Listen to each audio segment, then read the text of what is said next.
ಏನು ಬೆಳಗಾವಿ ಒಳಗಡೆ ಇವತ್ತು ಕನ್ನಡ ಮಾತಾಡುವಂದಿದ್ದಕ್ಕೆ ಕಂಡಕ್ಟರ್ ಮೇಲೆ ಮನಸೋ ಇಚ್ಛೆ ಮಾಡಿ ಬೇರೆ ಭಾಷಿಕ ಗುಂಡಾಗಳು ಒಂದು ವರ್ತನೆಯನ್ನು ಮಾಡಿ ಹಲ್ಲೆಯನ್ನು ಮಾಡಿದ್ದಾರೆ. ಅದು ವಿಶೇಷವಾಗಿ ಇವತ್ತು ಒಂದು ಮಾತೃಭಾಷೆ ದಿನ ಅಂತಲೇ ಇವತ್ತು ನಾವೆಲ್ಲ ಕರಿತೀವಿ. ಇಂಥ ಸಂದರ್ಭದಲ್ಲಿ ಕರ್ನಾಟಕದ ಅವಿಭಾಜ್ಯ ಅಂಗ ಅನ್ನುವಂಥ ಬೆಳಗಾವಿ ಒಳಗಡೆ ಕನ್ನಡ ಮಾತಾಡಿದ್ದಕ್ಕೆ ಹಲ್ಲೆಯನ್ನು ಮಾಡಿ ಅವ್ರ ಮೇಲೆ ಬೂಟ್ಗಾಲಿಂದ ಒದಿತಾರಂತಂದ್ರೆ ಇದನ್ನು ನಾವು ಯಾರೂ ಕೂಡ ಸಹಿಸೋಕ್ಕಾಗೋದಿಲ್ಲ, ಸಹಿಸೋದೂ ಇಲ್ಲ.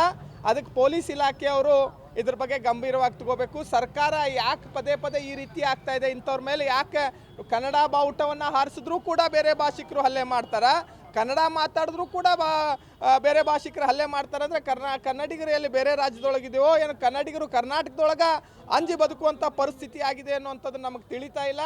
ಅದಕ್ಕೆ ಇಲ್ಲಿಯ ಜನಪ್ರತಿನಿಧಿಗಳು, ಮಾನ್ಯ ಜಿಲ್ಲಾ ಉಸ್ತುವಾರಿ ಸಚಿವರು ಮತ್ತು ಸರ್ಕಾರ ಏನು ಪದೇ ಪದೇ ಕನ್ನಡಿಗರ ಮೇಲೆ ಹಲ್ಲೆಯನ್ನು ಮಾಡ್ತಾ ಇದ್ದಾರೆ, ಅಂಥವ್ರ ಮೇಲೆ ಅತ್ಯಂತ ಕಾನೂನಿನ ರೀತಿ ಕಠಿಣ ಕ್ರಮವನ್ನು ತಗೊಂಡು ಗುಂಡಾ ಕಾಯ್ದೆಯಡಿ ಪ್ರಕರಣವನ್ನು ದಾಖಲಿಸಿ ಗಡಿಪಾರು ಮಾಡುವಂಥ ಕೆಲಸ ಮಾಡಬೇಕು. ನೀವು ಒಂದು ಮಾಡಿ ನೋಡ್ರಿ, ಎಲ್ಲರೂ ಕೂಡ ಕನ್ನಡಿಗ ಮಾತಾಡೋರಿಗೆ ಎಷ್ಟು ಗೌರವಿಸ್ತಾರ, ಎಷ್ಟು ಪ್ರೀತಿಸ್ತಾರ. ನೀವು ಯಾವುದೇ ರೀತಿಯಾದಂಥ ಅವ್ರ ಮೇಲೆ ಶಿಸ್ತುವಾದಂಥ ಕ್ರಮವನ್ನು ತಗೋತಾ ಇಲ್ಲ, ಕಠಿಣವಾದಂಥ ಕ್ರಮವನ್ನು ತಗೋತಾ ಇಲ್ಲ ಅಂದ್ರೆ ಪದೇ ಪದೇ ಇಂಥದ್ದಾಗ್ತಾ ಇದೆ. ಯಾವುದೇ ಕಾರಣಕ್ಕೂ ಪೊಲೀಸ್ ಇಲಾಖೆ ಈ ವಿಷಯದೊಳಗೆ ರಾಜಿ ಸಂಧಾನವನ್ನು ಮಾಡದೆ ಪ್ರಕರಣವನ್ನು ದಾಖಲಿಸ್ಕೊಂಡು ಅಂಥವ್ರ ಮೇಲೆ ಕಠಿಣ ಶಿಕ್ಷೆ ಆಗಬೇಕು. ಒಂದು ವೇಳೆ ಇವತ್ತೇನಾದರೂ ಸಾಯಂಕಾಲವರೆಗೂ ಅವ್ರನ್ನ ಬಂಧಿಸದೇ ಹೋದಲ್ಲಿ ಕರ್ನಾಟಕ ರಕ್ಷಣಾ ವೇದಿಕೆ ಕಾರ್ಯಕರ್ತರು ಈ ಘಟನಾ ಸ್ಥಳಕ್ಕೆ ತೆರಳಿ ಪ್ರತಿಭಟನೆ ಮಾಡಬೇಕಾಗತ್ತೆ. ಅಲ್ಲಿಯ ಕಾನೂನು ಸುವ್ಯವಸ್ಥೆಗೆ ಧಕ್ಕೆ ಆದರೆ ನೇರವಾಗಿ ಇಲಾಖೆಗೆ ಸಂಬಂಧಪಟ್ಟಂಥ ಅಧಿಕಾರಿಗಳ ಹೊಣೆ ಆಗ್ತಾರೆ ಅಂತ ನಾವು ಈ ಸಂದರ್ಭದಲ್ಲಿ ಹೇಳ್ತಾ ಇದ್ದೀವಿ. ಏನು ಇವತ್ತು ನಡೆದಂಥ ಸರ್ಕಾರಿ ಗೌರ್ಮೆಂಟ್ ಬಸ್ನಲ್ಲಿ ಒಬ್ಬ ಡ್ರೈವರ್, ಒಬ್ಬರು ಕಂಡಕ್ಟರ್ ಕೂಡ ನೂರಾರು ಜನರನ್ನು ಕಾಪಾಡ್ಕೊತ ಹೋಗುವಂಥ ಒಂದು ಒಳ್ಳೆಯ ಕೆಲಸವನ್ನು ಮಾಡ್ತಾಯಿದ್ರು. ಡ್ರೈವರ್ ಕಂಡಕ್ಟರ್ ಆಗಿರುವಂಥ ಅವ್ರ ಮೇಲೆ ಹಲ್ಲೆ ನಡೆದಂಥ ಮರಾಠಿಗರು ಅಂತೇಳಿ ಇವರು ಕನ್ನಡ ಮಾತಾಡಕತ್ತಿದ್ದಕ್ಕೂ ಇವನ ಮೇಲೆ ಹಲ್ಲೆ ಆಗಿದೆ. ಇವತ್ತು ನೇರವಾಗಿ ಕರ್ನಾಟಕ ರಕ್ಷಣಾ ವೇದಿಕೆಯನ್ನು ಖಂಡಿಸ್ತಾ ಇದ್ವಿ.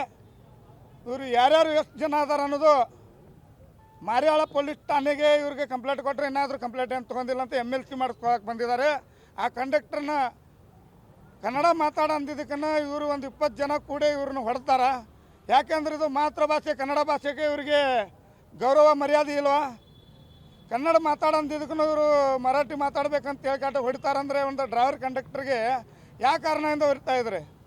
ಸರ್ಕಾರ ಏನು ಇದನ್ನು ಕಣ್ಣು ಮುಚ್ಕೊಂಡು ಕುಂತಿದ್ರೆ ಇದನ್ನು ಈ ರೀತಿ ನಡೀತಾ ಇದೆ ಅನ್ನೋದು ಮೊದಲನೇದಾಗಿ ಇದನ್ನು MESನವ್ರನ್ನು ಹೊರಗೆ ಹಾಕ್ಬೇಕನ್ನುವಂಥ ನಾವು ಸಾಕಷ್ಟು ಬಾರಿ ಹೋರಾಟ ಮಾಡಿದರು. ಈಗ ಮತ್ತಂತ ಬರ್ತಾ ಆ ಡ್ರೈವರ್ಗೆ ಹೊಡೆದ್ರು, ಕಂಡಕ್ಟರ್ಗೆ ಹೊಡೆದ್ರು.